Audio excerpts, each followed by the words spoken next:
அஸ்ஸலாமு அலைக்கும் வரஹ்மத்துல்லாஹி வபரகாத்துஹ். நாம் 100 சப்ஸ்கிரைபரை அடித்து விட்டோம். அல்ஹம்துலில்லாஹ். அல்லாஹ்வின் உதவி இல்லாமல் இது நடந்திருக்கிறது. உங்களுக்கும் நன்றி நான் தெரிவித்துக் கொள்கிறேன். அல்லாஹ்வின் உதவியால் தான் இது நடந்தது. நாம் டாபிக்கு வருவோம். இன்று நாம் ஒரு சஹாபியின் கதையை தான் காணப்போகிறோம். அந்த சஹாபி அடிக்கடி நபி அவர்களுடைய சஹாபாக்களையும் சிரிக்க வைத்து கொண்டே இருப்பார், காமெடி பண்ணி கொண்டிருப்பார். அந்த சஹாபி நபி அவர்களுடன் சேர்ந்து பத்ர் போர், ஹந்தக் போர், இது மாதிரி பெரிய பெரிய போர்களில் இருந்திருக்கிறார். அவர் பேர் தான் நுஐமான். இந்த நுஐமான் ரலியல்லாஹு அன்ஹு அவர்கள் காமெடி பண்ணிக்கொண்டே சின்ன சின்ன விளையாட்டுகள் நபியர்களிடம் பண்ணிக்கொண்டே இருப்பார். நபியர்களும் சிரித்து கொண்டே இருப்பார்கள். ஒரு முறை அப்படி தான் ஒரு சாப்பாட்டு வண்டி, ஒரு கேரவன், ஒரு ஆட்களை ஏற்றிட்டு போகும் ஒரு வாகனம். அந்த வாகனத்திலிருந்து ஒரு உணவை வாங்கினான் நுஐமான். இதற்காக இவர் தருவார் என்று நபியை கை காட்டிவிட்டார். இவர் வாங்கி கொண்டு விட்டு எல்லாருக்கும் ஒரு விருந்து மாதிரி வைத்து விட்டார். நபி அவர்கள் ஒரு கிஃப்டாக ஏற்றுக்கொண்டார்கள். இந்த நபி அவர்கள் அதை சாப்பிட்டு கொண்டிருந்த போது அந்த கேரவனில் உள்ள ஓனர் என்னுடைய காசை தாருங்கள் என்று கூறிய போது, இது எனக்கு அன்பளிப்பாக தந்தது அப்படின்னு நபி அவர்கள் கூறினார்கள். அதுக்கு கேரவன் அதுக்கெல்லாம் எனக்கு ஜெயம் இல்லை, நீங்கள் தந்தே ஆகணும்னு சொன்னோன்னையும் நபி அவர்கள் நுழைமானை பார்த்து சிரிச்சுக்கிட்டே தந்தாங்க காசை. அந்த ஓனர்கிட்ட என்கிட்டே வளையாமத்துங்கிற மாதிரி. இது மாதிரி நிறைய, இது சின்னது தான். அதுக்கப்புறம் இன்னொன்று, ஒரு மனிதன் ஒரு ஒட்டகத்தை வெளியே கட்டி போட்டுட்டு வீட்டுக்குள்ளே போகிறாரு. நுழைமான் அதை பார்த்தோன்னே அந்த ஒட்டகத்தை எடுத்து அறுத்துட்டு ஒரு விருந்து மாதிரி வைக்கிறாங்க எல்லாருக்கும், எல்லா சஹாபாக்கள் வச்சுட்டு சஹாபாக்கள்கிட்ட கொடுத்துட்டு நபியர்கள்கிட்ட கொடுக்க சொல்லி நுழைமான் ஓடிவிட்டார். எங்கே ஓடினான்னா ஒரு மண்ணும் புதரும் நனைஞ்ச மாதிரி ஒரு இடம். நபியர்கள் விருந்து சாப்பிட்டுட்டு வரும்போது திடீர்னு அந்த மனிதன் கத்துக்கிறார், என்னுடைய ஒட்டகம் எங்கே என்று. அதற்கு அந்த சஹாபாக்கள் இந்த ஒட்டகத்தை தான் இருந்தார்கள் என்று நபியர்கள் உதவி செய்து கொண்டார்கள் சஹாபாக்களிடம்.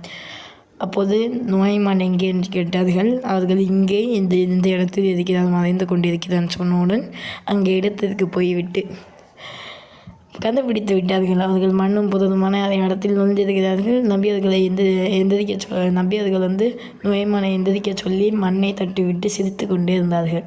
சிரித்துவிட்டு அவர்களிடம் பணத்தை கொடுத்து விட்டார்கள், எக்ஸ்ட்ராவும் கொடுத்தார்கள். ஏனென்றால் அவர்களிடம் பர்மிஷன் இல்லாமல் எடுத்ததற்காக. இது மாதிரி நிறையா சின்ன சின்ன விளையாட்டுகள் ஒரு காமெடியாக பண்ணி கொண்டே இருப்பார். ஒரு முறை ரொம்ப எல்லை அளவுக்குலாம் போச்சு. எப்படின்னா, இது நபியர்கள் உயிரோடு இருந்த காலம்தான். அபூபக்கர் ரலியல்லாஹு அன்ஹு ஒரு பயணத்துக்கு செல்லலான்னு இருந்தாங்க. 3 சஹாபாக்கள் அழைத்து கொண்டார்கள். ஒரு சஹாபி, அவர்கள் பேர் என்னென்று தெரியவில்லை. இன்னொன்று சுவாபித் ரலியல்லாஹு அன்ஹு, நுஐமான் ரலியல்லாஹு அன்ஹு. சுவாபித்திடம் தனது உணவை அபூபக்கர் ரலியல்லாஹு அன்ஹு ஒப்படைத்து விட்டு பார்த்து கொள்ளுங்கள் அப்படின்னு சொன்னோடனே அவர் எங்கேயோ போயிருக்காரு. அது அபூபக்கர் ரலியல்லாஹு அன்ஹு. அதற்கு அந்த நுழைமான் ரலியல்லாஹு அன்ஹு எனக்கு பசிக்குதுன்னு சொன்னோடனே சுவாபித்து தரல. இவருக்கு ஒரு பானம் கத்தே கொடுத்தாகணும் அப்படின்னு சொன்னோடனையும் அப்படின்னு நினச்சாரு. அங்கே போயிட்டு இருந்த ஒரு கூட்டம். அந்த கூட்டத்தில் என்கிட்ட ஒரு அடிமை இருக்குது, நான் உங்களுக்கு 10 திரஹத்தில் விற்கிறேன், நீங்கள் பிடிச்சோடனே ஆனஹூர் நான் ஃப்ரீ பண்ணி விடுங்க அப்படின்னு சொல்லுவார் அப்படின்னு சொன்னோடனையும் அவங்களும் போய் அந்த நுழைமான் ரலியல்லாஹு அன்ஹு இவங்க தான் அப்படின்னு கை காமிச்சிட்டாங்க சுவாபித் மேலே. அவரும் பிடிச்சிட்டாங்க. அதே மாதிரி சொன்னார், அனஹூர்னு. நான் ஃப்ரீயாக இருக்கணும் அப்படின்னு சொன்னோடனையும், உங்கள் மாஸ்டர் இப்போ தான் சொன்னார் அப்படின்னு தான் சொல்லுவீங்கன்னு அப்படின்னு சொல்லிட்டு போயிட்டாங்க. அபூபக்கர் ரலியல்லாஹு அன்ஹு வந்தோடனையும் எங்கே சுவாபித் ரலியல்லாஹு அன்ஹுன்னு கேட்டோடனையும் எப்படி நடந்ததோ சொன்னோடனையும் முகமது நபிகிட்ட போய் இப்போ தான் சொல்கிறாங்க. அதுக்கு முகமது நபி சிரிச்சுக்கிட்டே அந்த ட்ரைபு மக்கள் இருக்காங்க, அந்த கூட்டத்தார் மக்கள்கிட்டேருந்து காசு கொடுத்து மறுபடியும் வாங்கிட்டு இந்த ஹதீஸை உம்மு சல்மா ரலியல்லாஹு அன்ஹு அவர்கள் தான் அறிவிக்கிறார்கள்.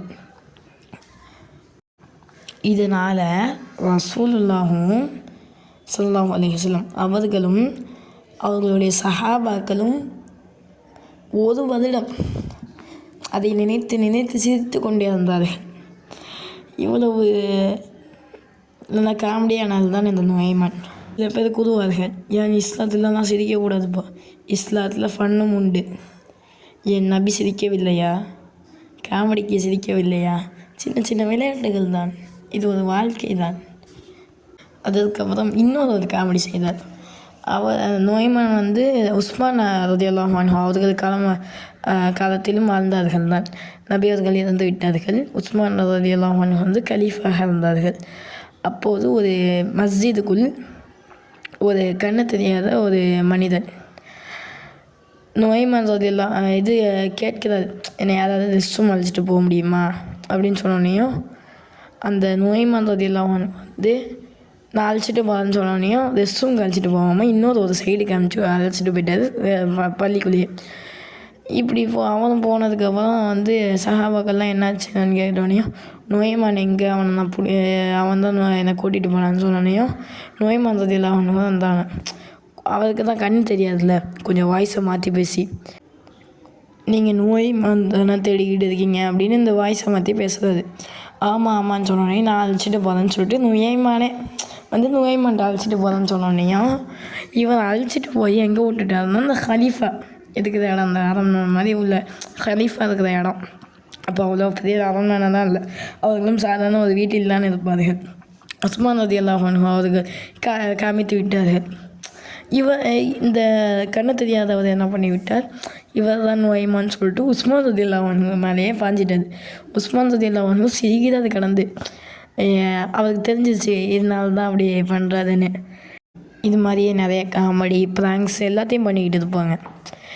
அப்போ இஸ்லாத்தில் நம்ம காமெடி பண்ணுறதோ அந்த ப்ராங்க் பண்ணுறதோ தடை இல்லை, அது ஒரு எல்லை அளவுக்கு தான் இருக்க வேண்டும். ரொம்ப மீறி எல்லாம் மீறி பொய் சொல்கிறது அதெல்லாம் போகக்கூடாது. நபி ஸல்லல்லாஹு அலைஹி வஸல்லம் சொல்லியிருக்காங்க, ஜோக்காக இருந்தாலும் பொய் சொல்லக்கூடாதுன்னு.